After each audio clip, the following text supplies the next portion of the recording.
All right. I'm super duper excited about this panel discussion. I'm a little bit biased. I actually helped kind of put everything together for this one, as far as like getting the panelists and recruiting the awesome moderator that we're going to have today. So I hope you guys are all really looking forward to this one. This is going to be a really good one. So again, for those of you that I've not had the chance to meet yet, my name is Tim Vandermel. I'm one of the senior technology advisors here at C3. And I'm here to welcome today's panel discussion, which is AI-driven transformation in 30 minutes. So yes, there's a lot that we can talk about in 30 minutes. So Rob's actually going to tease this a little bit at the end too, but just to tease first, we're going to do a part 2 virtual session on December 12th. So look out for more information on that. So for today, our moderator is Rob Campbell, Director of Data Science and AI at Corewell Health. We've got AJ Kuftick, Field CTO of Expedient, Jerry Winkler, CIO at Hayworth, and Aaron Wilkerson, Director of Data Strategy and Products at Carhartt. So welcome, Rob. Welcome, panelists. Take it away, Rob. Thank you very much, Tim. So there's obviously a lot of hype around AI recently. It's important, though, to recognize that AI has been around for a very long time. But the hype and all of the conversations that we're having today are largely due to the dawn of generative AI. So for this first question, I want to focus on generative AI specifically. And when it comes to generative AI, are there any significant impacts that you've observed within your businesses? And would you say that these impacts have been incremental gains, or have they been truly transformative? And we'll start with you, AJ. Yeah, I think the big one, and I mentioned it earlier, was that ticket summarizer, which is, again, it's not very big. It's not a huge problem that's going to transform the business and generate billions of dollars of revenue. It just makes people's lives better. And I think one of the other things that we've done is we've pulled in some of our internal, our own internal documentation and effectively made it chattable. So we have subject matter experts who spend multiple hours a day answering questions that are all in the documentation. But because they're the person who can answer the question, and they're not just I go to a website and try to read where it is, it makes it feel a little bit more of a conversation. And also it allows people to get to the information, because our information is spread across a bunch of different silos. So where does that actually live? I was actually messing around with one of my coworkers. I said, hey, where's our marketing stuff live? Oh, it lives here. Where's our documentation stuff? It lives here. Which one? That one, I think. And once we actually broke that down, it was, this person's worked here for 15 years, and these are documentations, like, where is that thing? Imagine now you're a new onboarding employee, how do you actually make that better for them? And that's the sort of incremental transformation that we've seen. What about you, Jerry? Yeah, undoubtedly, most of the things that are happening today are incremental.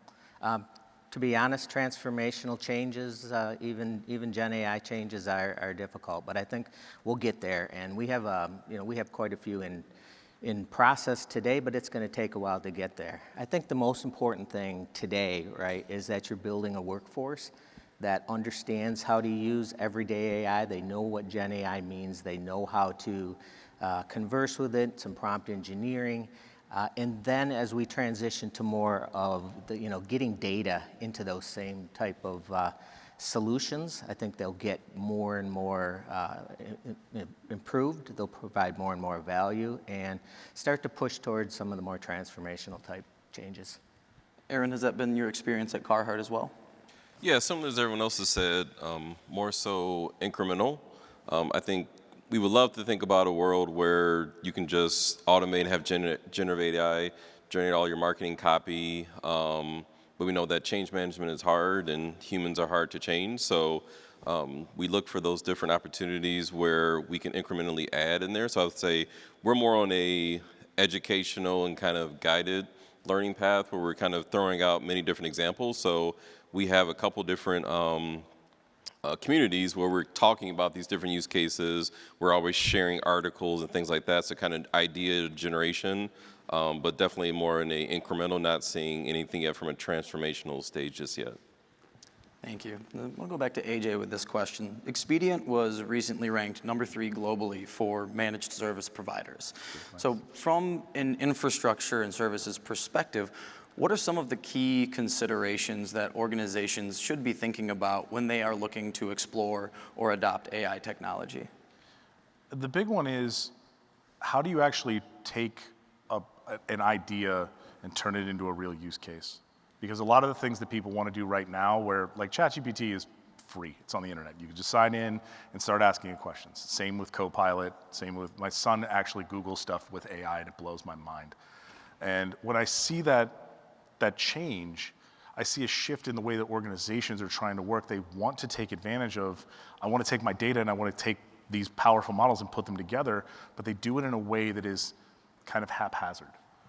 We've been doing infrastructure and cloud for 20 years now, and we've seen a lot of people who are making effectively the same mistakes.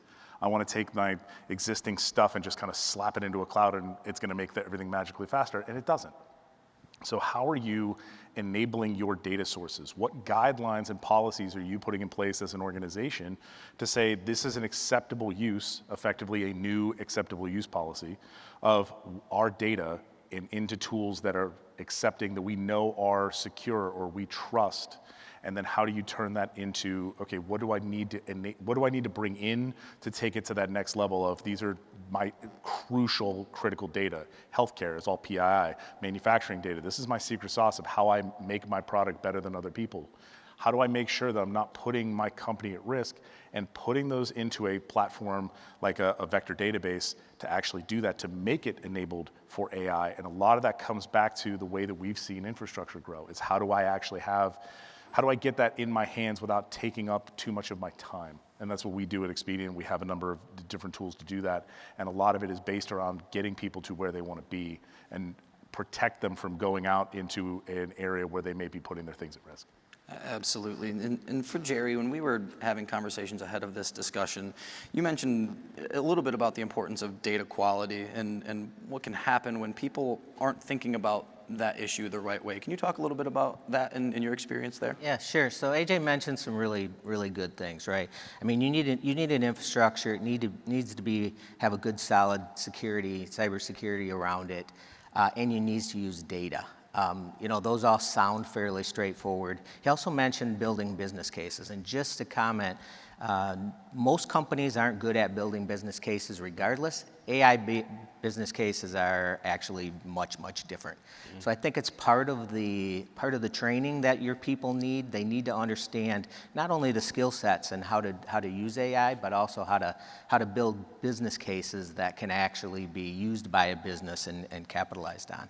As far as the data quality, right, a lot of the same problems of the past, right? If you build a solution on bad data, you're probably going to get a bad solution that delivers wrong data or takes you in wrong directions. That doesn't change.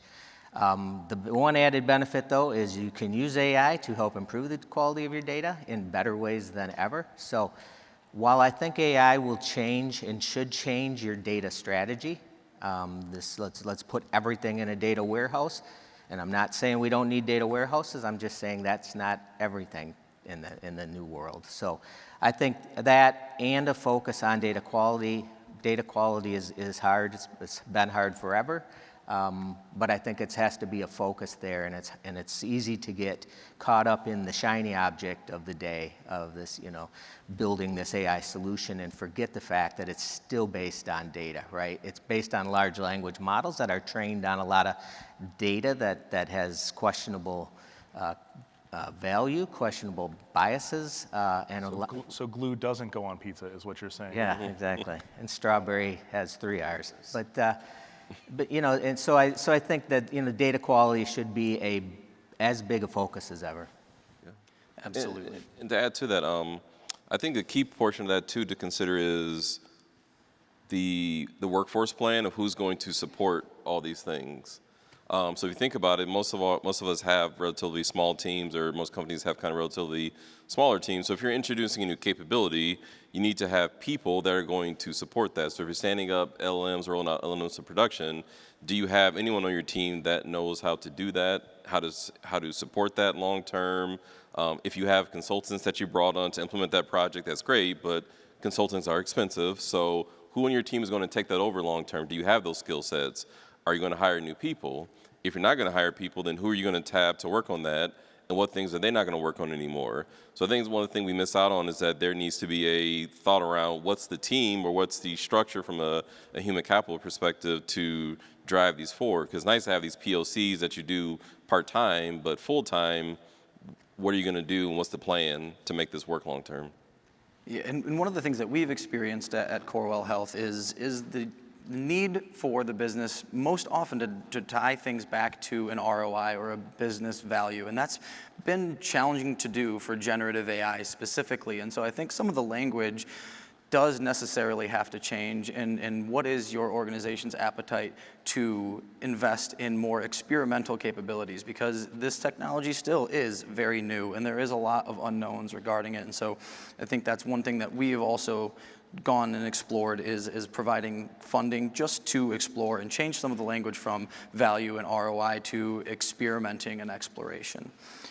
So for Aaron, Carhartt, obviously, you have a global footprint. You have a lot of really key strategic partnerships that enable your business. Can you talk a little bit about how you work with third-party vendors and your key suppliers and understand their AI strategies, their AI roadmaps, and how you might be able to leverage their capabilities? Yeah, I mean, partnership is a key one there.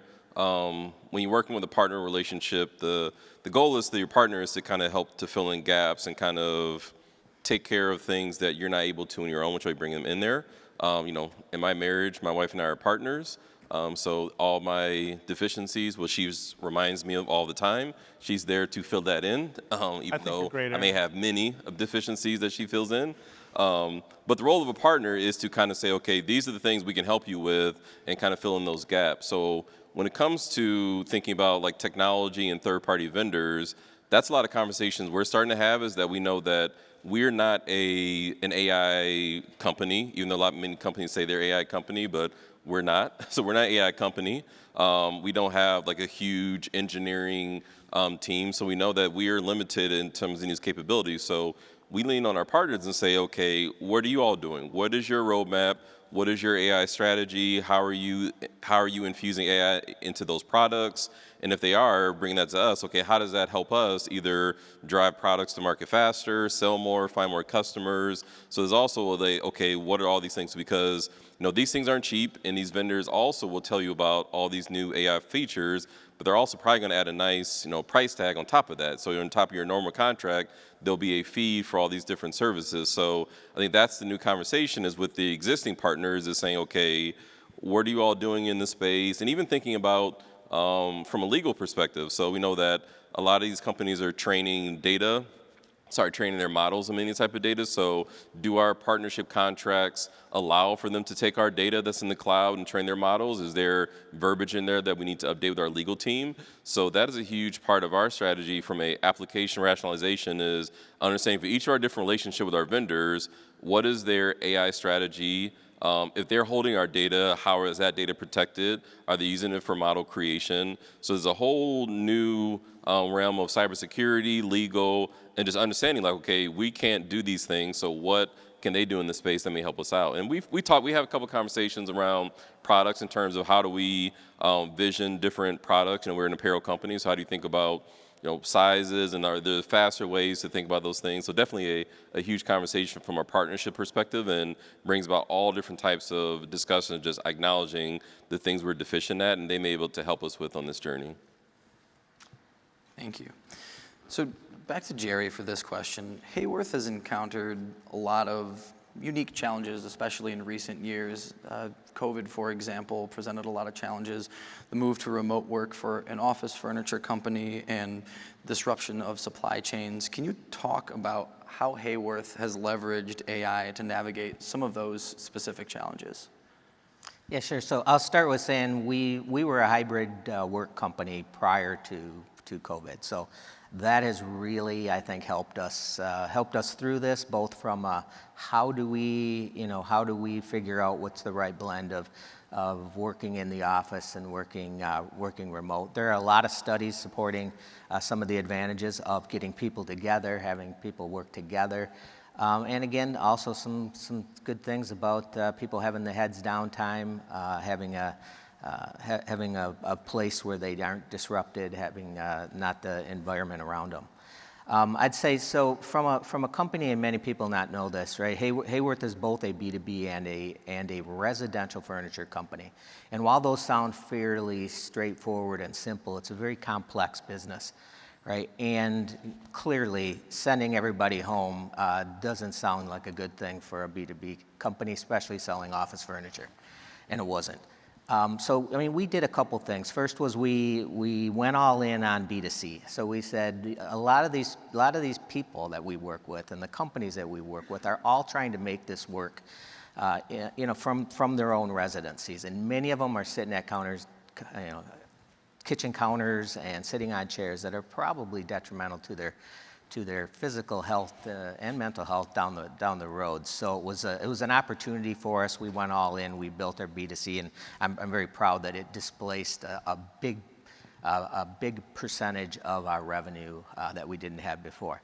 One reason that was actually a little easier for us is that while Hayworth has roughly 24 brands/companies that represent our product, half of them are residential. It's the same stuff that you'd see in a house.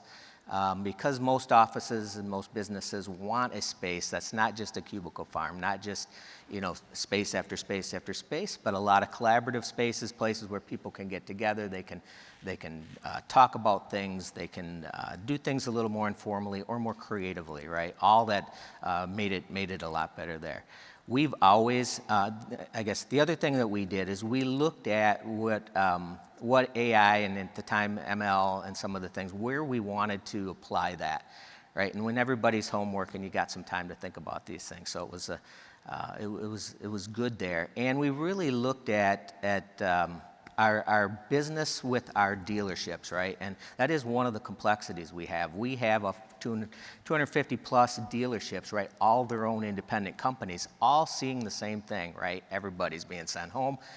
This looks like it's bad news. And I think it was a great opportunity for us to build our partnership with our dealerships a little better, or a lot better, and to set the technology path for the future, which at the time was this much AI and today is a lot more, right? To essentially do a dealer enablement or hyper enable our dealers. And this is really us being we're a $2.5 billion company. Most of our dealerships are sub $200 million. So it was really a case, and somebody talked this morning, how hard it is and how difficult it is for small and medium-sized companies to really get going in AI. And I think that's a very real reality, right? That you just can't go and you're not going to buy the AI skill sets that a large company could do. So, repeating a few other things I heard Aaron say, right? Getting a good partnership, essential, right? You got to find a partner. It doesn't have to be, putting millions and millions of dollars into it, but it has to be somebody that can work alongside you, that understands the AI technologies, and you can help them understand your business and bring it together to say, this is going to be our strategy for AI. We broke it up into two distinct areas. One is more of an everyday AI. This is what I talked about earlier, right? Training your people. You want everybody to assist themselves in AI. Make sure you have a platform that supports it. Make sure it supports LLMs that are secured and responsible. Make sure that you have cybersecurity built into it. You're not sharing any data.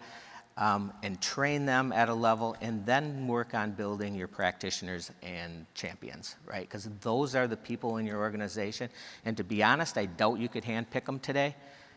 Because they're not the same people that you traditionally promoted or maybe called high potentials. So, but give them a chance through some kind of extra learning, extra opportunities. Let's go build something. Let's do a hackathon. Let's do something fun like that, and find who they are, and then build your strategy there. Transformational ones are a little bit different, right? They are really a focus, and our hyper-enabled dealer transformation is something that's a little larger, and it's going to take some time, but we're already seeing good value. And I think you mentioned it earlier, the concept of, where are we investing? What is the language that we're using for the business? This is an opportunity for something like a hackathon of a way to get your people excited about doing something new. They get to be part of the hype. A lot of organizations, high healthcare, generally lag behind that. And so getting them in front of it, getting them to be part of it, and this is where your staff can show those opportunities to grow and they build something really cool, you're like, oh, I didn't know you could do that. And now this person just went from a relatively entry-level person up the stack very quickly. And the business is only investing a small amount. It's not, hey, we're going to invest $1 billion over the next 3 years to try and do all these things. Nope, no. Bring that way down. We're going to invest a couple $1,000s. And let's actually go figure out how to go solve this little problem once and then do it again. And that's something that we as tech, people who are in tech are able to take advantage of. I think there is a lot of excitement, there is a lot of interest and hype around AI, and that's something that is very much a double-edged sword. But one thing that's really struck me in the conversations that I've had with folks throughout my own organization and outside is just the vast array of differing perspectives on AI. So there is a lot of fear out there. There is a lot of potential for misuse. There are varying levels of comfort with using the technology. And we heard it just in the previous session from Milos and Gary and Ram before that about how do we enable the workforce and how do we create an environment that encourages innovation with AI. So I'd like to ask each of you, how are you preparing your teams and your organizations for an AI-enhanced future in the workplace? And how do you approach building that culture that encourages the use of AI and that innovation? I think it starts with you have to find successes. So you mentioned that like writing all your marketing content doesn't happen instantly. But if you have somebody who says, hey, I'm struggling to get this thing started, throw it in as a prompt into a chat AI platform. Does that give you back a better answer? Can that help get you started faster? I'll just be really honest in public here. I can't code for crap. But is it capable of giving me a PowerShell script or some JavaScript to get me started faster? Absolutely. Those are the things you enable and it shows success. Oh yeah, I just did this thing and it did the thing and it solved my problem. It took me like, I don't know, a couple minutes. That's great.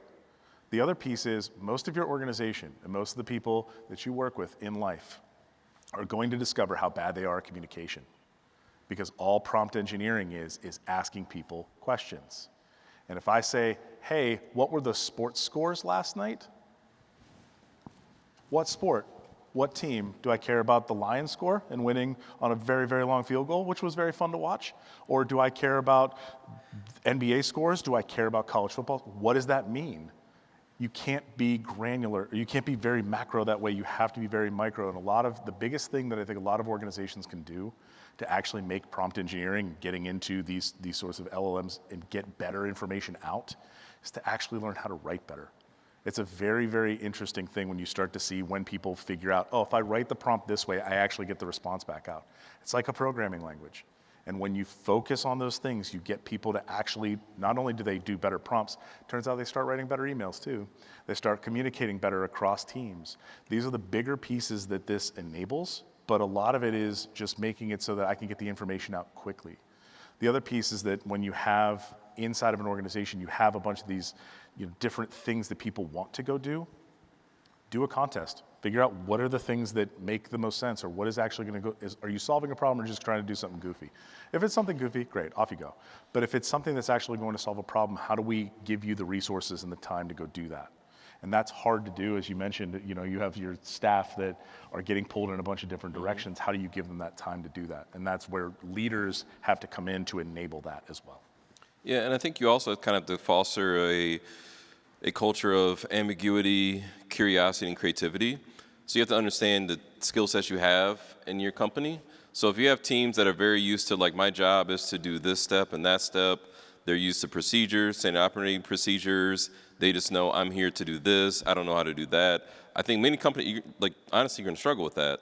So you have to identify people at the company who are okay with, I know we're trying to get to this outcome, I don't know how we get there, but we're gonna get a group of people together to figure that out. And I think those are those types of relationships and groups that you have to kind of put together and kind of help guide them with that, because I think a lot of people think that, if you want me to do AI, just train me on AI, or to send me to an AI course, and I come out of that knowing, like, it's not technology. Well, it's technology, but it's not like a direct like class where you can say, okay, if you learn these skills, you'll be better at AI. I think there's a natural curiosity because a lot of it's like it's transformational, it's kind of redoing business processes, it's rethinking how the company works. So I think we have to look at how the company and groups are structured, because if you don't have people who are naturally curious, they're okay with ambiguity, they're not creative, I think that's kind of a tough hurdle. So there may be some, when we talk about change management, thinking about our workforce plan and maybe shifting around or bringing new energy or new people into the groups to help with that. But if it's a very traditional, A to B way of thinking, I think many companies are going to struggle. So in terms of how do you get your company ready for that, I think it's really kind of a mindset and cultural shift of how do you address problem solving, and do you have people who are naturally curious, okay with ambiguity, and creative? Yeah, you kind of have all the incremental stuff can be done by ABC steps. Yep. You can do the little stuff with ABC thinking. When you want to get transformational, you're going to be touching way more than just this one little function. So the incremental steps that you do build the confidence that you can go after a transformational step. But when you go into transformational steps, you have to build trust. You have to do it with confidence, and you're going to be in a space that the business has not been before. So you have to understand all those functions and what that's going to have an effect on. So when you think about transformation, you're right, it's really change management that comes into play at the end of the day. Yeah, and I'll just add to that, in order to get those incremental steps and all the great things these guys have already said, right, you need to build it into the culture, right? It has to be something that's rewarded. It has to be something that there's time allotted to for two people to learn, to experiment, to try things, to feel free and safe to suggest changes or improvements. And at some point, and I think it's why, this whole hype and everything around generative AI is starting to go down like this, is at some point you need data. That is the whole point. And if that's the point where you're going to go back and secure your platform and say, oh, quit using the public version of this, because now you're going to start breaking policy and putting things in it that you didn't, that's the value. That's the value of generative AI, right? Having that data as part of bringing it together with LLMs, either in a vector fault or some kind of cognitive storage engine, something that's behind it, a data fabric, right? That that can start bringing in, and you don't want to wake up that day and say, geez, we really need to get data into our AI strategy, or we need to build it into our culture.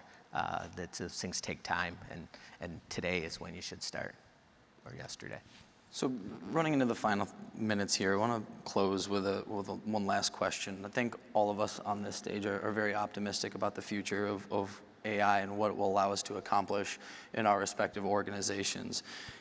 Looking ahead, is there one specific aspect about the future of AI, or maybe a transformational use case? As we all discussed earlier, a lot of the gains that we've seen have been more incremental, but are there any transformational use cases or anything that gets you particularly excited about the future?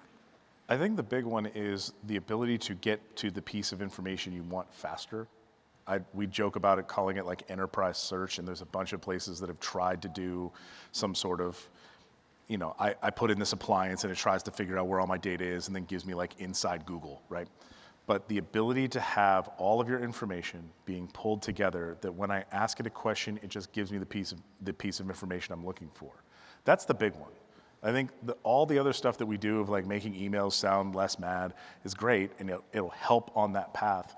But most people have their data sprawled all over the place. No one knows where it really is. So how do we actually bring all that together? To me, that's the easiest eyeballs on use case that I can see right now for a lot of organizations, is just getting their users to be able to access their data in a manner that doesn't require knowing where that thing is. And then it'll become something as simple as almost like the squiggle line that's underneath when you're doing spell check, right? You don't think about clicking the spell check button anymore. It just says you spelled this word wrong. That's the level of integration that we get to eventually, but it's going to be a little bit before we get there. Yeah, I don't know if I could say one particular one. I mean, when I talk about hyper-enabling our dealers, or hyper-enabling our operations, our manufacturing operations, those are all very, very transformational. The way those, I believe, are going to happen is in smaller increments that may not feel so transformational, but may feel very logical if you're doing the right things, if you're building the skill sets in your team, if you're building champions and practitioners, right, that can do these things, and if it's in the culture of your organization. And I believe, but if you look back in 2 years, you'll say, these 4 or 5 things were truly transformational for us, right? We're now in a business that we have a service in a business that we weren't before. We now are able to do this. We now have a different relationship with our customers or a different relationship with our dealerships. And I think that's where we'll see them. Yeah, I think for me, it's a similar thing around being able to dig through data, larger quantities of data much faster and kind of finding those insights. Right now, a lot of companies are dealing with this where you have a sales target, you didn't meet your sales targets, you have an analyst who's pouring through Excel spreadsheets trying to find the answer, and usually they're answering it the same way, like this customer didn't buy enough, why didn't they buy enough? Well, we have to dig into that. So I think the opportunities are really trying to answer those questions in a much faster or more nuanced sense of, well, this customer didn't buy as much, but this other customer bought a similar product, so maybe this other customer can buy more of this product to kind of fill in our quotas, because a lot of us are kind of addressing those same questions around sales targets, fulfillment, and things like that. So I think if AI can give us a leg up to kind of find those opportunities for top-line revenue, I think that's the exciting things to think about in terms of really driving the company forward, because if you can find ways to make the company more money, I think that'll help pay for these initiatives and get you the ROI that we're looking for. Yeah, and I'll close with this thought. And I think one idea that is a little bit counterintuitive is if we adopt AI effectively across our organizations, it really will allow us to take a more personal, a more human, if you will, approach to the work that we do. And I think that is a really powerful idea, and really focusing on what AI is good at. Often the machines are much better or just as good at a lot of tasks that we don't like to do. And those are the types of things that we really want to focus on, really enabling and empowering our workers to be more effective and efficient. So really appreciate everyone's time today. I want to just make a quick note. We obviously covered a lot of ground today. We only had 30 minutes. This is an important topic that I know many of you have a lot of questions on. So we will be having a follow-up session Thursday, December 12th at 2 p.m. And this is a QR code here that you all can scan to register for if you'd like to partake in that discussion. It will be, I think, 3 of the 4 of us will be back in that webinar and available for questions. Again, really appreciate everyone's time today. Appreciate the panelists. We do have time for maybe 1 or 2 questions, but we'll open it up to the floor. Just want to talk a little bit about perspective. So Jerry, you mentioned, Hayworth is a $2+ billion organization, quite a few thousand employees, a couple dozen dealers. Again, kind of keeping perspective top of mind here. Can you touch on it? And I know you guys are not done with your journey yet. You guys are really getting going. But how long has it taken you to get to this point? Because I personally know how long it's taken you guys, but want to give some of the enterprises in the room some perspective on that. Yeah, I would say 2 years ago, I would say is the beginning of our AI journey. And that was primarily saying, hey, we know we've had some successes with some ML opportunities. We've done some predictive analytics, right? There's this new stuff, Gen AI stuff coming out. We should really understand how to use it, how it works. And I would say we spent most of that whole year just looking for other opportunities and getting some spot wins. Clearly, when ChatGPT got some real hype, it became more urgent. And I think a lot of that was almost fear-based, right? From an executive leadership perspective, it was, oh my goodness, we should be moving faster. We should be doing something with this or somebody else will.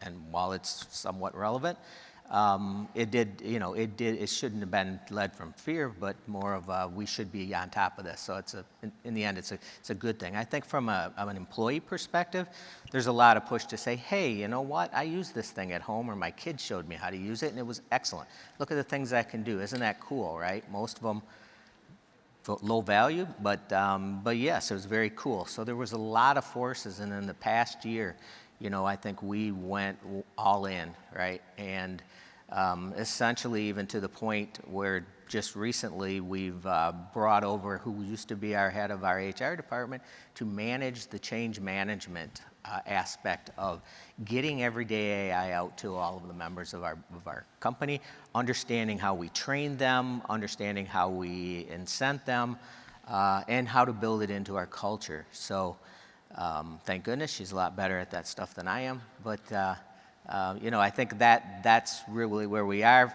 Let our technology people focus on, let's build out both an everyday AI platform, right, that lets us secure the data that's being used in it. So our policy is very, very simple around AI. It's like, use it the way you want to, be responsible, right, but very, very general. And we're not chasing people down from a cybersecurity perspective or even a compliance perspective because we've secured it.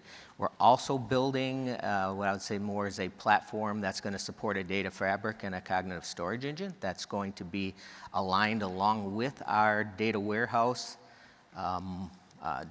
strategy that is really saying how do we understand our data? Where is our data? How is it being used today? What does the data quality look like there?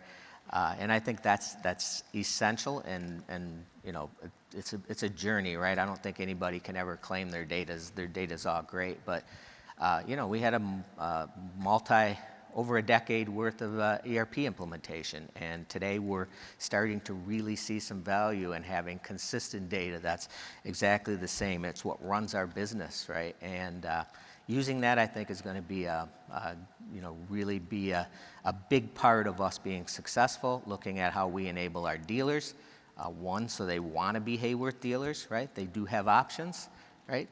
When you look at an office space, some of it is residentially looking furniture, and some of it's that, right? I mean, they sometimes can pick and choose, right? While generally our dealers will buy Hayworth for the majority of their product, not everything.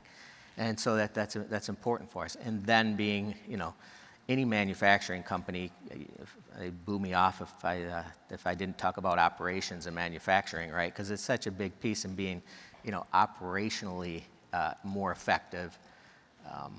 And if you look at Industry 5.0, right, took Industry 4.0 and now added AI to it, big piece of it is now saying, okay, AI combined with some of these Industry 4.0 opportunities is where you need to be shooting towards. Excellent. Thank you very much. Thank you, Rick. Great. Thanks.